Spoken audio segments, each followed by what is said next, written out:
আপনি যে ৭১ টিভি বয়কটের আহ্বান করেছেন তার কারণ ব্যাখ্যা করবেন কি? জি ভাই আব্দুল্লাহ, আমরা ৭১ টিভি বর্জন করার কথা বলেছি। এর কয়েকটি কারণ রয়েছে। সবচেয়ে মৌলিক এবং প্রধান কারণ হলো যে ৭১ টিভি ধারাবাহিকভাবে ইসলাম এবং মুসলিমদেরকে টার্গেট বানিয়ে ইসলাম এবং মুসলিমদেরকে হেয় প্রতিপন্ন করার জন্য ষড়যন্ত্র করে মিথ্যাচার করে ইসলাম মুসলিমদেরকে সবসময় ছোট এবং তাচ্ছিল্য করার অপচেষ্টায় তারা লিপ্ত থাকে এবং এই বিষয়টি এই প্রতিষ্ঠানটির শুরু থেকে আমরা দেখে আসছি। অনবরত তারা করে আসছেন।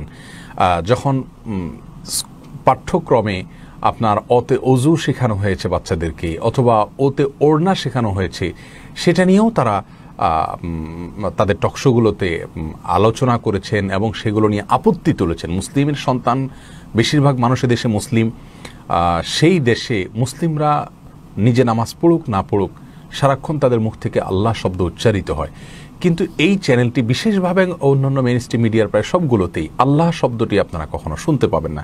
সেখানে সৃষ্টিকর্তা বলা হয়। আমাদের দেশের বেশিরভাগ মানুষ, ৯০% মানুষ এদেশের, তারা আল্লাহ বলতে অভ্যস্ত, কিন্তু শোনানো হচ্ছে সৃষ্টিকর্তা, আল্লাহ শব্দটি পর্যন্ত উচ্চারণ করা হচ্ছে না। তো এগুলো সবগুলো ইসলাম এবং মুসলিমদের বিরুদ্ধে ষড়যন্ত্রের অংশ। এরপরে আপনি কোনো হিজাব পরিহিতা নারী, কোনো দাড়িওয়ালা ব্যক্তিত্বকে কখনো দেখবেন না সংবাদ পাঠ করছে, উপস্থাপন করছে কোনো অনুষ্ঠানের। এগুলো সবগুলোই এক ধরনের সংকীর্ণ মানসিকতা থেকে যারা ইসলামকে চর্চা করছেন তাদেরকে এ সমস্ত দায়িত্ব থেকে দূরে সরিয়ে রাখার অপচেষ্টা কেন করা হয়? এটা একজন মানুষের প্রতি বিশেষ একটি আপনার হিংসা অথবা শত্রুতা বা বিদ্বেষপূর্ণ মানসিকতা না থাকলে কোনোভাবে সম্ভব হয় না। ৭১ টিভির বিষয়টি বিশেষভাবে তারা সম্প্রতি আমরা দেখেছি যে ধর্ষণ বেড়ে যাওয়ার কারণ হিসাবে উল্লেখ করেছেন যে ওয়াজ মাহফিলগুলোতে কোনো কোনো বক্তারা নারীকেরই বেফাঁস মন্তব্য করেন। হ্যাঁ, এটি অসত্য যে কোনো কোনো মাহফিলে কোনো কোনো বক্তা নারীকেরই বেফাঁস মন্তব্য করেন, কিন্তু তার চাইতে ইতিবাচক মন্তব্যের পরিমাণ ভুরি ভুরি। এই প্রতিষ্ঠানটি সেই ইতিবাচক বক্তব্যগুলো কখনো ভুলেও তারা প্রচার করেন না, কিন্তু নেতিবাচকগুলোকে খুঁটে খুঁটে তারা প্রচার করছেন। আর এর পাশাপাশি ওয়াজ মাহফিলে সে সমস্ত বক্তব্য ধর্ষণের কারণ হচ্ছে, এটি আমরা মনে করি মিথ্যাচার এবং ওয়াজ মাহফিলের বিরুদ্ধে, ইসলামিক কর্মকাণ্ডের বিরুদ্ধে ৭১ টিভির ষড়যন্ত্রের অংশ। সেই সাথে আমরা দেখি যে জঙ্গিবাদ বিষয়ে ওলামা একরাম, বিশেষ করে কওমি মাদ্রাসার ছাত্র শিক্ষকদের ব্যাপারে মাননীয় স্বরাষ্ট্রমন্ত্রী, সাবেক আইজিপি মহোদয় সহ অনেকেই স্পষ্ট জানিয়েছেন যে তারা জঙ্গিবাদের সঙ্গে জড়িত নয় বেশিরভাগ মানুষ।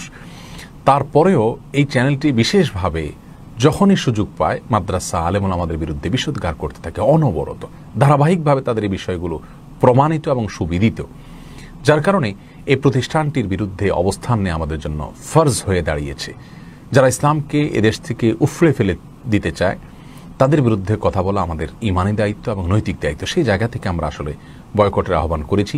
একটি প্রতিষ্ঠান বয়কট করার প্রয়োজন হতো না যদি সেটা সংশোধনের কোনো জায়গা থাকতো। বিভিন্ন প্রতিষ্ঠান কর্তৃপক্ষের সাথে বসার সুযোগ আছে, কথা বলার সুযোগ আছে, কিন্তু এদের একেবারে আগা থেকে গোড়া পর্যন্ত যারা আছেন তারা আলেম ওলামাদের প্রতি তাদের এতটুকু শ্রদ্ধাবোধ নেই, যার কারণে তাদেরকে বয়কট ছাড়া আমাদের আর কোনো করার ছিল না। ৭১ নাম দিলেই যে তাদের প্রতি আমাদের শ্রদ্ধা জ্ঞাপন করতে এমন কোনো কথা নেই। সুন্দরবন আমাদের প্রত্যেকেরই ভালোবাসার একটা জায়গা, কিন্তু তাই বলে সুন্দরবনের নাম দিয়ে কেউ প্রতিষ্ঠান করলো Sundarban service, Sundarban courier service, তাহলে তার প্রতি আমাদের ভালোবাসা দেখাইতে হবে এমন কোনো বাধ্যবাধকতা নেই। এটা তার সার্ভিসের উপর নির্ভর করবে। ৭১ টিভির বিষয়টি একই রকম। ৭১ নাম দিয়ে তারা যদি ইসলাম বিদ্বেষ এবং ইসলামের প্রতি ঘৃণা ছড়ানোর কাজ করে, তাহলে এটা গণমাধ্যম নয়, বরং এটি ইসলামের প্রতি ঘৃণা বিদ্বেষ ছড়ানোর মাধ্যম হিসেবে ব্যবহার হচ্ছে। আল্লাহ তাআলা আমাদের সবাইকে এ ধরনের ষড়যন্ত্র থেকে হেফাজত এবং নিরাপদে থাকার তৌফিক দান করুন।